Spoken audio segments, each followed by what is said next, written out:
Hey, thanks for tuning in. If you like my podcast, share it with your friends, subscribe on iTunes or YouTube or my Facebook page, and follow me on Instagram. We're going to talk about Columbus Day. I'm kind of just talking about if he was good or he was bad and just kind of exploring the impacts on history of what happened. But after I recorded, I went and kind of looked at some of the headlines that were going around and news stories. Is it, should it be Columbus Day or should it be Indigenous Peoples Day? And there's a lot of, I didn't realize how upset people were about Christopher Columbus. So I don't really talk about that as much. I kind of try to talk about the historical significance and impact, not just on like the Americas, but like of all human history. So if you like it, enjoy. I'll talk to you soon. Bye.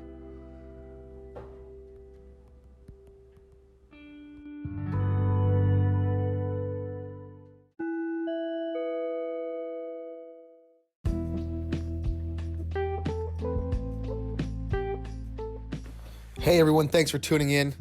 It's a beautiful day again here in sunny New York in this fall day in October. Today we're going to talk about Christopher Columbus because it was Columbus Day, and there's a lot of controversy about this guy. People don't have off from work anymore for that holiday. It's now being switched to Indigenous Peoples Day in a lot of areas, and I'm cool with that.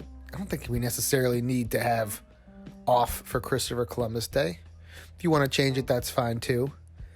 But I just thought it was interesting how the narrative over Christopher Columbus has changed over the last 5, 10, 15 years about becoming the guy who basically founded, quote unquote, founded the Americas for the Western world as we know it today, and the narrative changing into that he's a murderer.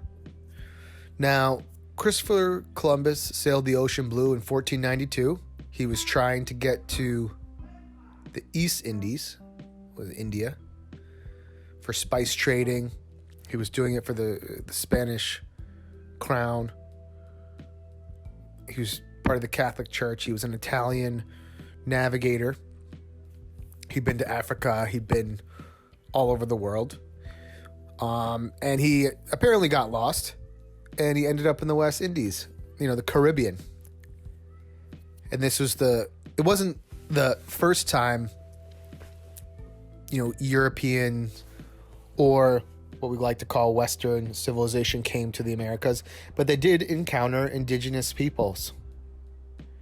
And from our science, most likely the indigenous peoples of America came over on the ice bridge during the Ice Age from the Asias, now Russia, connecting into Alaska, coming all the way down to Peru and all the way to the tip of South America. Now we don't want to get into all the conspiracy theories about global civilizations with the pyramids in the Americas, mounds in North America, actual pyramids in Central and South America, Egypt, obviously.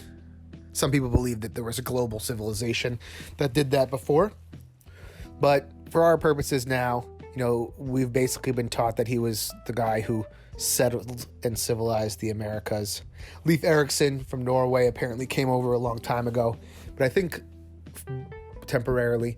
But I think the most important thing to recognize is he came in and he was basically the domino of colonization in a technological Western way.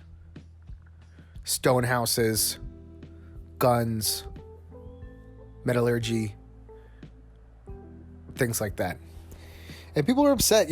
My question is, was he that bad? And I'm gonna go with that he's not the best person, but he wasn't that bad.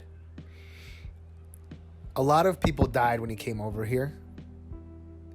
80 or 90% of that had to do with disease I'm sure there were raids and fighting as well. There definitely were. But, this is the 1400s. There is a lot of savagery all over. Life was hard. People killed each other, and he got away with it. People like to also think that Native Americans were peacefully smoking their peace pipe and hanging out, but there were warring factions all over Native American, North America, Central America, South America, that basically were politically fighting like people do now over territory, resources, women, men, soldiers, and just personal conflicts. I mean, if you want to give an example, in Teotihuacan, it's the city below Mexico. Mexico has a very interesting history. It's been turned over so many times, but they had ceremonies where it's documented that they killed 40,000 people in a couple-day ceremony. That's pretty savage. That's not great. Now, I'm sure he wasn't the best guy, but he did expand and basically set up our entire civilization and change the course of history. Coming over multiple times, getting resources. And I think, that's kind of the thing, is that people are upset about how he took over lands. But the main issue is that people got sick from Western diseases, domesticated cattle, staying put. A lot of times Native Americans lived in longhouses. They were moving with the seasons. They didn't have as much, cattle and livestock for food sources. It was more of a seasonal farming and foraging and hunting versus permanent agriculture and hunting. So that's a big change that happened when they came over. Guns, horses, things of that nature. But I was listening to a podcast with Neil deGrasse Tyson. It was Ben Shapiro's Sunday special. And, I knew this, but I kind of didn't really internalize it talking about it. But Neil deGrasse Tyson was saying that Columbus might be the single most important person in all of human history to date. And it's his reasoning is pretty obvious, but it's something you kind of just slips your mind a little bit. As we were saying before, as we know it through science and genealogy and history, we believe that man started out in Africa. They migrated up to the through the Middle East, populating Europe, and then going east through the Middle East, Pakistan, Eurasia, the Ural Mountains, down into India, now currently Thailand, Cambodia, the Pacific Asian islands down there, and then other people went north, China, settling on Japan, Asia, the Asian part of Russia, I forgot what it's called, and then eventually making their way over the land bridge that was walkable during the Ice Age. Global warming happened, or, climate change happened, and the Ice Age ended. That land bridge stopped, and it cut off the flow of genes in the human race, the exchanging of genes, right? So the Americas started to become a different section of the human lineage for 10,000 years, basically. And there's a lot of, that's, some people say there's a lot of reasoning that's why they have different reactions to alcohol. People from Asian descent, and then also from the, with alcoholism, Native American descent, because they didn't have it in their diet for a long time. They didn't need it because there was so much land spread out that the water was pretty clean for the most part. And that's actually kind of interesting. There's a genetic bottleneck for, Anglo-Saxon European descents of why they have a high tolerance to alcohol is because Europe got so nasty and the water was so gross that if you didn't have a high tolerance for alcohol, even though ancient alcohol was less alcoholic, it was more just to sterilize the water. It was like 1% to 2% versus 6, 7, 8% like it's now. Or if you're just a heady topper beer lover, 9, 10, 12%, which I think they should market a little bit better. If you've ever drank a couple of those, they sneak up on you. But the genealogical record of humanity, of the human species, started to isolate itself into a second section of peoples in the Americas, as we know, as indigenous peoples to Native America. And, obviously there's subsections. If you go down to Guatemala, there's certain people have very specific genetics to like the mountains, because you get cut off by geography. It's just too hard to get around, and people don't want to move.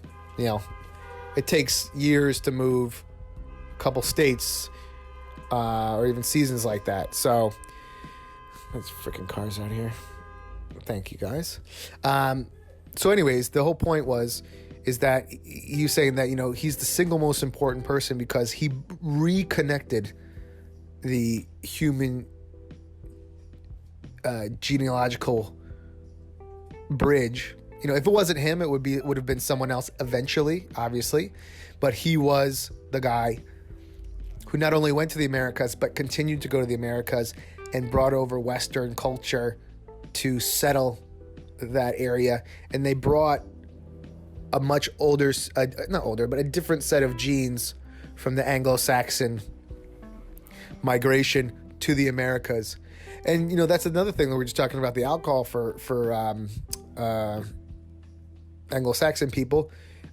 They also had immunities to livestock diseases, which peoples of the America, because they had so much space, they didn't necessarily need to have livestock.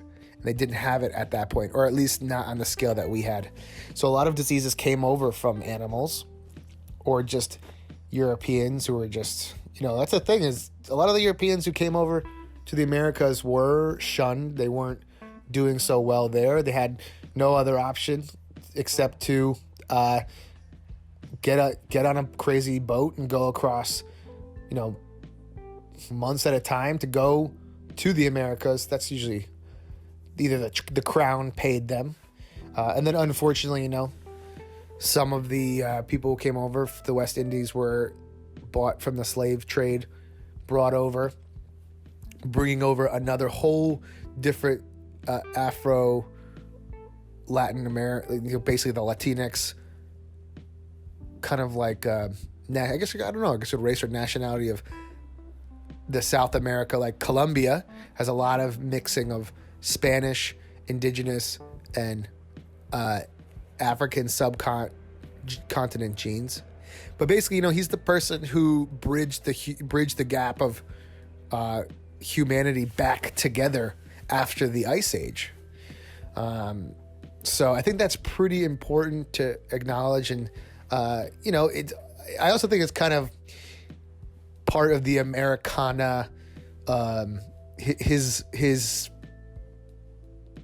the whole idea of his voyage is part of the Americana story of going to new lands, being a little bit more adventurous, trying riskier things. And I think it's still in kind of being boisterous and believing in that you can do just explore the exploratory nature of Americana. And this kind of translated later. We rebelled. Eventually we rebelled against the English rule.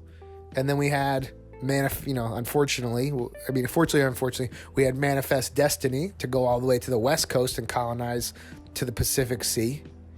So the thing is, like, people kind of get upset about Columbus, but I think there's a lot more actors later that people kind of lump in with Christopher Columbus, where, if you think about it, Andrew Jackson was not a nice dude to Native American people.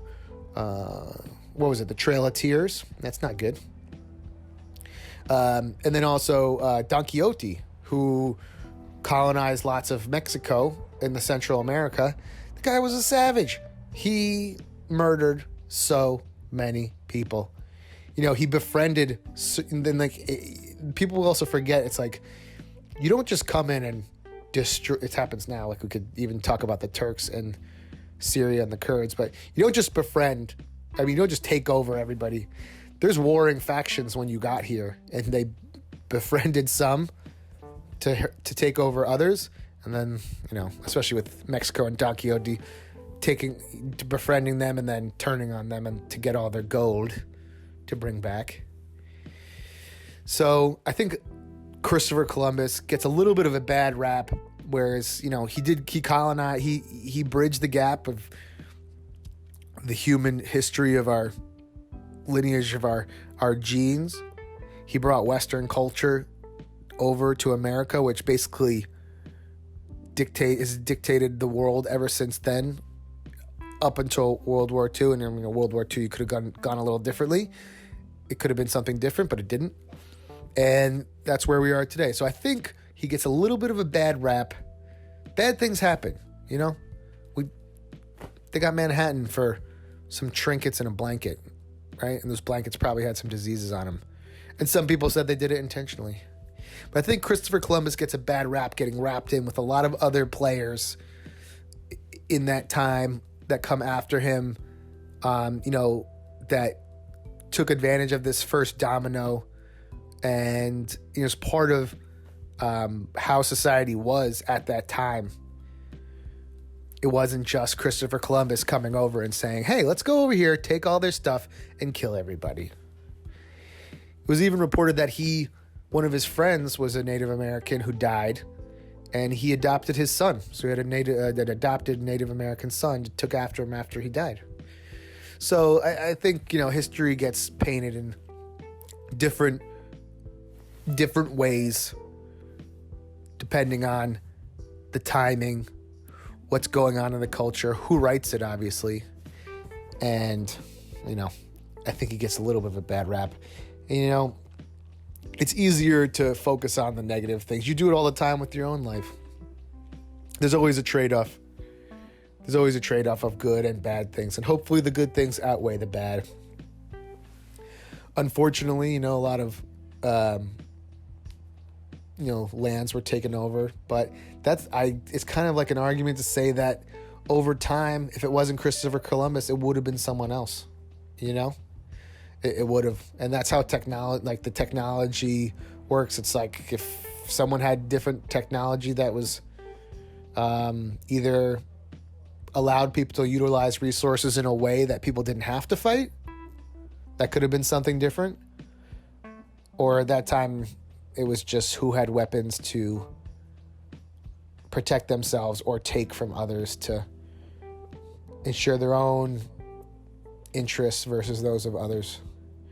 So, you know, it's sad. It's not the greatest story about, you know, the Native American, especially. Let's talk about specifically about America, because I'm American, we're from America. It's not the greatest story, but it did happen. But there's also other progress that happened as well of the American story, starting with Christopher Columbus.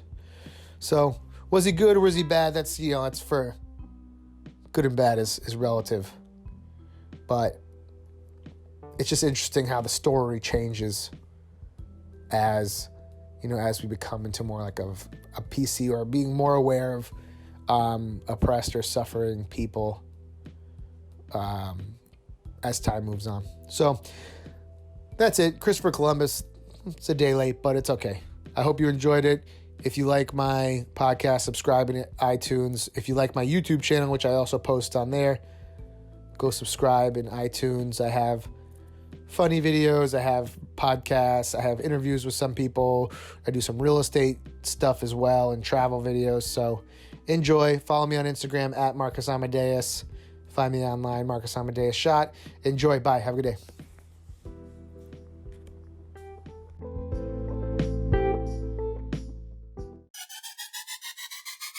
The podcast